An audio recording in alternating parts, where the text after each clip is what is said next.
A photograph has been moving quietly through royal circles, and once people see it, it sticks in their head immediately. In it, Prince William stands firm at a public engagement, calm, focused, and fully in control of his future role as king-in-waiting.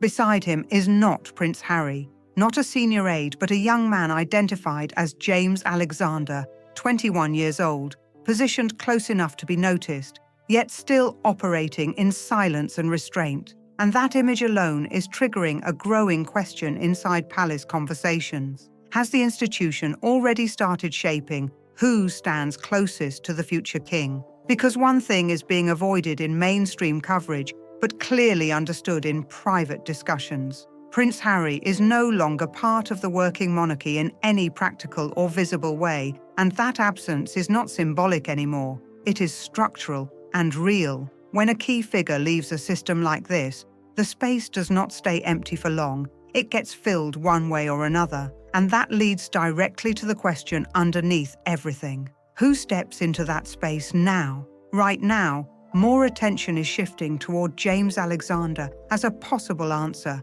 whether officially acknowledged or not. Before going further, there is a simple question worth asking directly and honestly.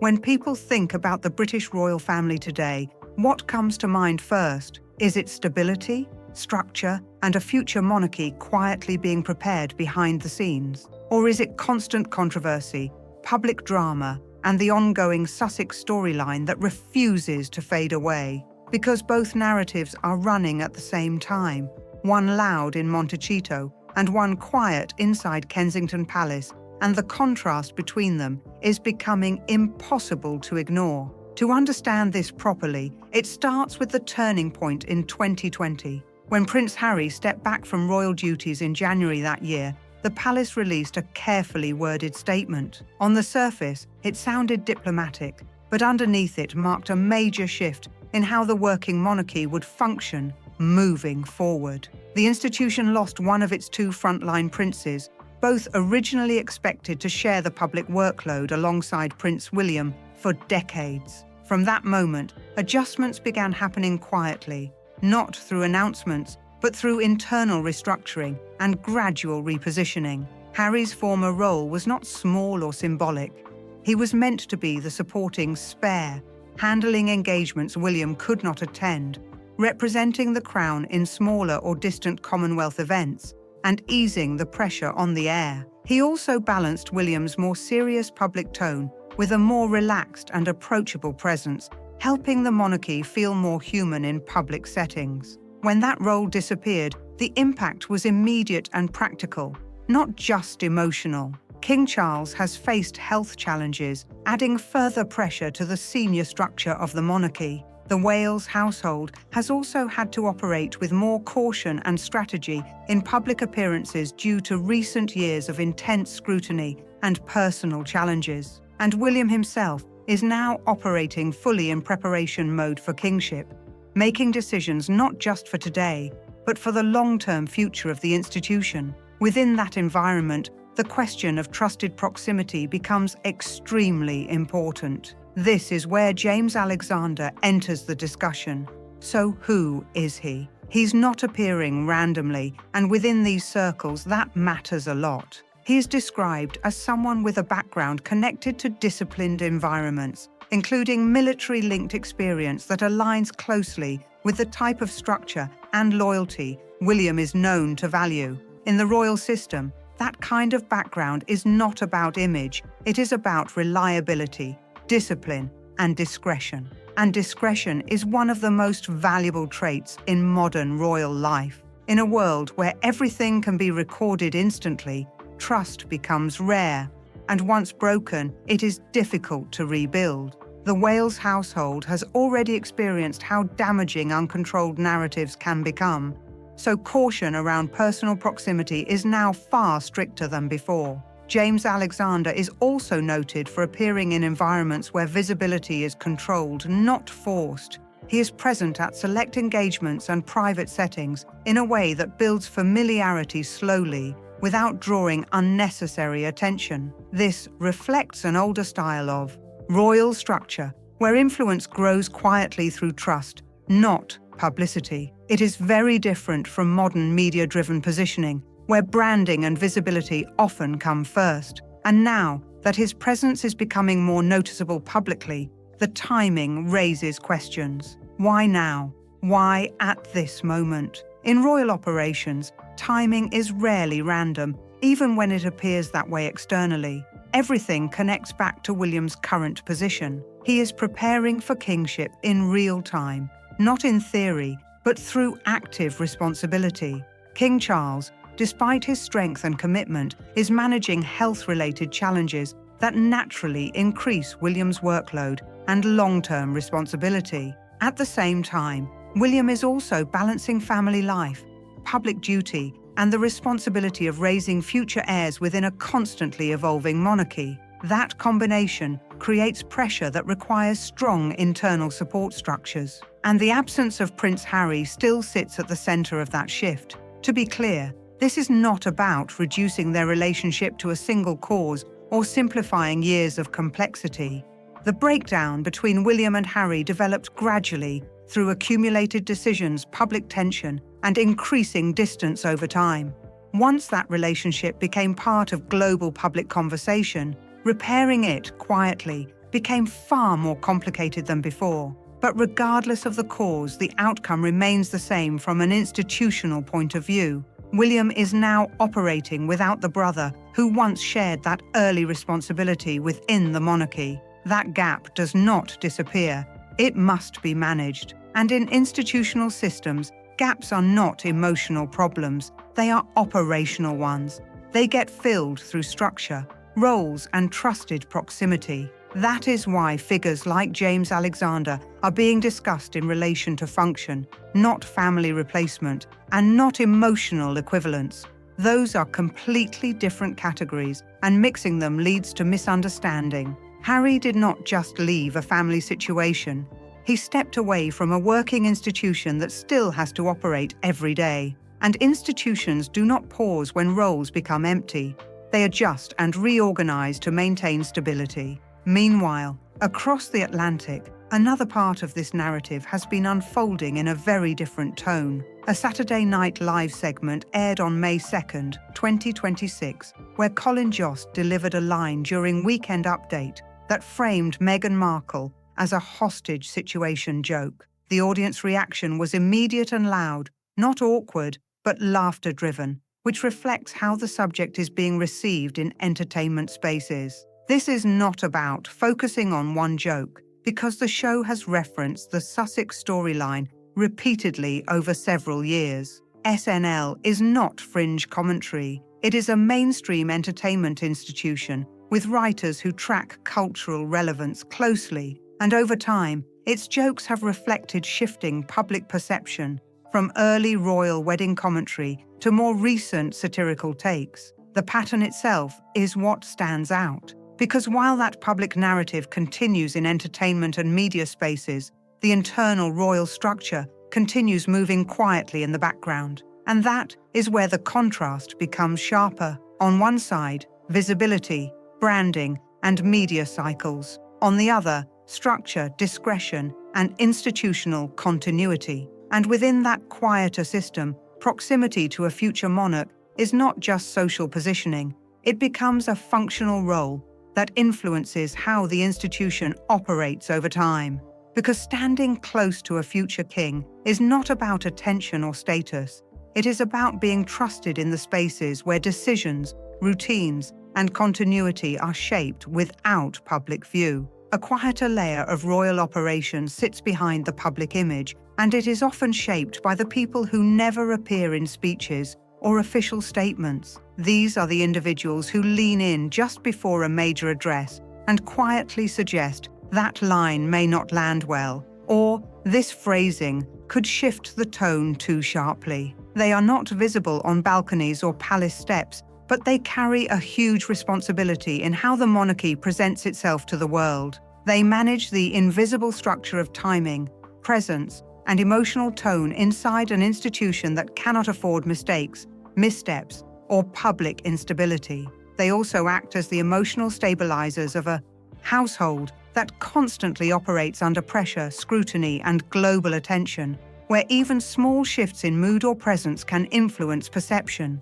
Harry, at one point, was expected to be part of that internal framework for William, not simply because they were brothers, but because his early military service and public duties had shown a level of discipline and capability that suited a supporting institutional role. He had structure, experience, and familiarity with public engagements that made him functionally important within the working royal setup. Then everything changed when he stepped away in 2020. Now, within that vacuum, discussions about James Alexander begin to take shape differently. If his presence is increasing in proximity to William, it is not being framed inside the institution as favoritism or personality preference. It is being understood as function, alignment, and operational necessity. That is how the monarchy has always adapted, quietly identifying roles and filling them without public explanation or theatrical announcement. In most cases, there is no formal reveal. The announcement, if it can even be called that, happens later through visible repetition, consistent placement, and the gradual acceptance of new patterns in public engagements. Photographs begin to reflect the shift first, then seating arrangements, then appearances at events, then the subtle normalization of presence around the future king. And according to some observers, those patterns are already forming. The dynamic between William and James is now becoming a point of focus among those who study royal behavior closely. William is not naturally expressive in public settings. His public persona has always been shaped by discipline, responsibility, and restraint, rather than emotional openness or performative warmth. He understands his role deeply and he performs it with seriousness, but he does not rely on overt charisma in the way others around him once did. That role of public warmth, that lighter energy, was historically carried in part by Harry during joint appearances. Without that dynamic, William has had to adjust his public rhythm, relying more on structured interactions and carefully managed engagements. And in that adjustment, observers have started noting something subtle but noticeable. In certain recent appearances, there appears to be a more relaxed public posture when William is in close proximity to James Alexander. Not dramatic, not obvious, but enough to be noticed by those who study body language and institutional behavior closely. In a monarchy where perception carries real weight, even small shifts in visible ease can influence broader narratives about stability and continuity. And right now, stability is one of the most important messages the institution is trying to project. But this raises a difficult question that observers cannot easily ignore. Is this proximity intentional and institutionally guided, or is it simply an organic connection being interpreted through a political and royal lens? And even more importantly, does the distinction actually change the outcome? Because in royal systems, what is informal today can become structural tomorrow without any early declaration. Relationships are often established privately, long before they are acknowledged publicly. Function comes before title, and trust comes before explanation. By the time any official recognition appears, the operational reality has usually already been in place for quite some time. So waiting for a formal announcement about someone like James Alexander may not reflect how these systems actually evolve. It may already be happening in practice before it is ever defined in language. And this is where interpretation splits between public perception and institutional reality. From one perspective, this could be read as coincidence or normal social proximity. From another, it reflects a long-established pattern of how trusted roles develop inside royal environments. Now, when looking back at the Sussex departure, another layer becomes more visible. There was an underlying expectation, whether spoken or unspoken, that stepping away would shift institutional pressure and possibly influence future positioning or negotiation dynamics. But that expectation has not played out in the way it was imagined, not because of confrontation or rejection alone, but because the institution itself is built for continuity, not dependence on individual presence. When Harry and Meghan stepped away, the monarchy did not pause or fracture. Instead, it adjusted its internal structure, redistributed responsibilities, and reinforced existing roles. It absorbed the change rather than being defined by it. And in that process, the absence did not remain a permanent void. It became a space that the institution gradually reconfigured around. So while attention continues to follow the Sussex narrative publicly, internally, the system has already moved into a different phase of stability management. What stands out now is that the space once associated with Harry's presence in the working structure is no longer visibly empty. It has been redistributed, reshaped, and functionally replaced through different forms of proximity and support. That is where James Alexander becomes relevant within this broader conversation, not as a direct replacement in emotional or familial terms, but as part of an operational ecosystem that supports how the future king functions in practice. Because within monarchy systems, roles are not always defined by titles. Sometimes they are defined by consistency, trust, and presence in key environments over time. And those roles are often understood internally long before they are ever discussed publicly. The timing of all this becomes even more significant when placed against the current backdrop. Multiple royal and political developments are unfolding at the same time, including ongoing public focus on King Charles's international engagements, continued media attention on Harry's legal and personal challenges, and the sustained visibility of Meghan Markle's media projects within entertainment spaces. Each of these threads contributes to how the broader royal narrative is being perceived globally. And within that environment, even subtle shifts in proximity around William gain amplified meaning, because every visible detail becomes part of a larger interpretation of stability, readiness, and institutional direction. So when figures like James Alexander appear more consistently in that space, it is not simply read as personal association. It is interpreted through the lens of continuity, preparation, and future structure. And whether intentionally designed or not, that interpretation becomes part of the broader message being absorbed both inside and outside the institution. A message that suggests the framework around the future king is already forming, already functioning, and already being observed long before any official confirmation ever arrives. The question of reconciliation continues to surface again and again in this discussion, and it deserves a direct and grounded answer without avoiding the complexity of it. Because the core question remains simple on the surface, but deeply complicated underneath. Is there any realistic scenario where Harry returns to a formal working royal role, resumes any kind of structured partnership with William, or re-enters the position he once held inside the institution? And from an outside observational standpoint, the answer becomes increasingly difficult to ignore. Not because emotional repair is impossible between individuals, and not because history cannot soften over time, but because the structure surrounding them has already evolved in a different direction entirely. And that structural shift matters more than anything else in this conversation. Because when Harry stepped away, there was still flexibility in the system, still undefined space, still roles that could theoretically have been rebalanced later if circumstances changed. But that version of the system no longer exists in the same way. Now, the structure has adapted, stabilized, and filled operational gaps as part of its natural continuity process. And with that change, the idea of return becomes more complex with every passing year, not because of resistance, but because of replacement and normalization.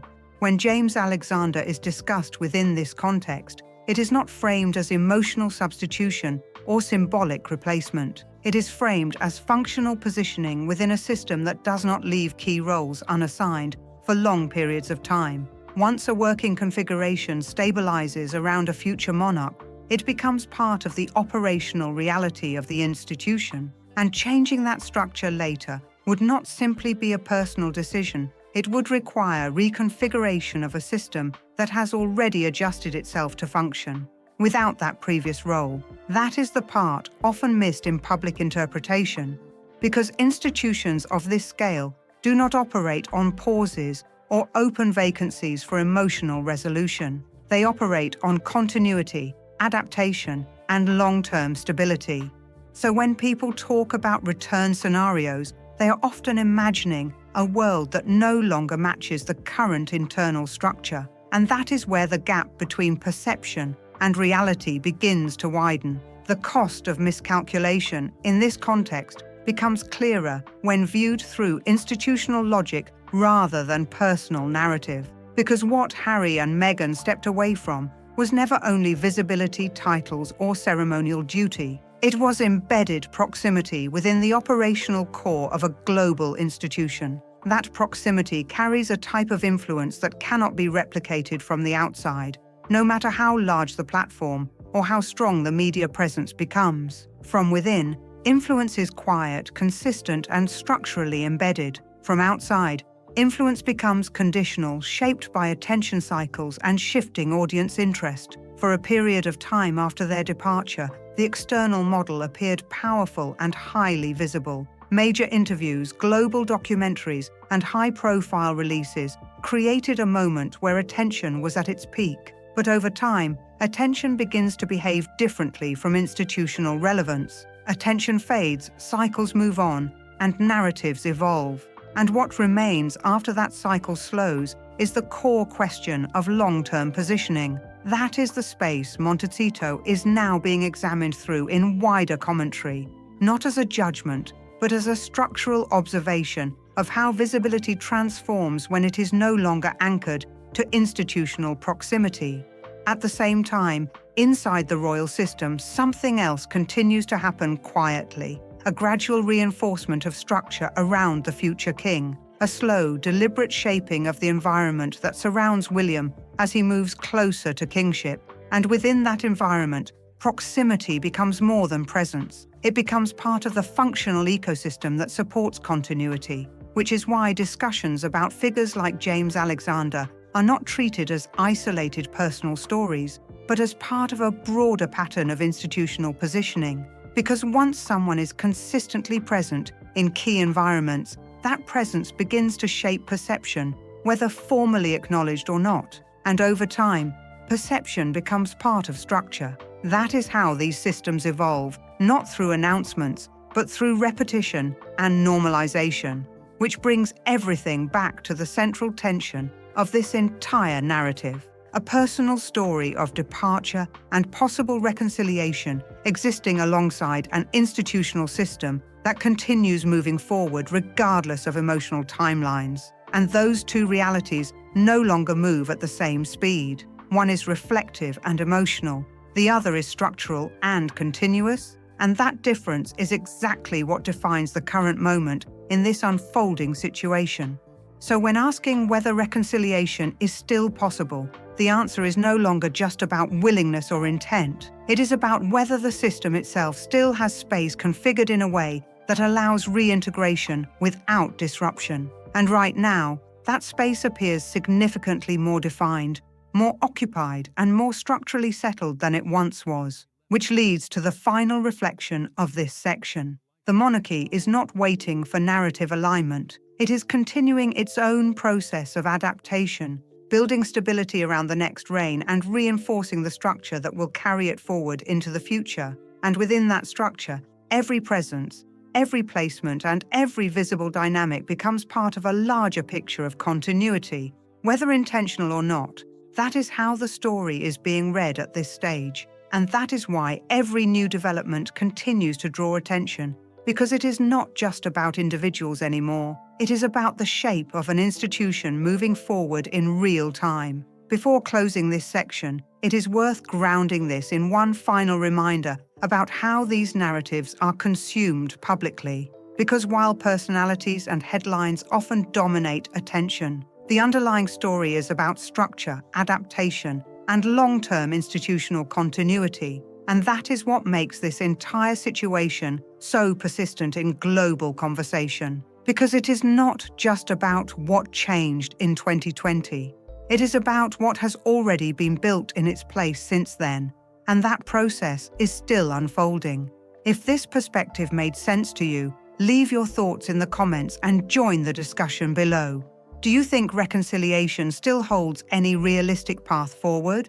Or has the institution already fully transitioned into a new structure without it? Don't forget to like and subscribe, because these developments are still evolving in real time, and the next shift might already be happening before the public even realizes it.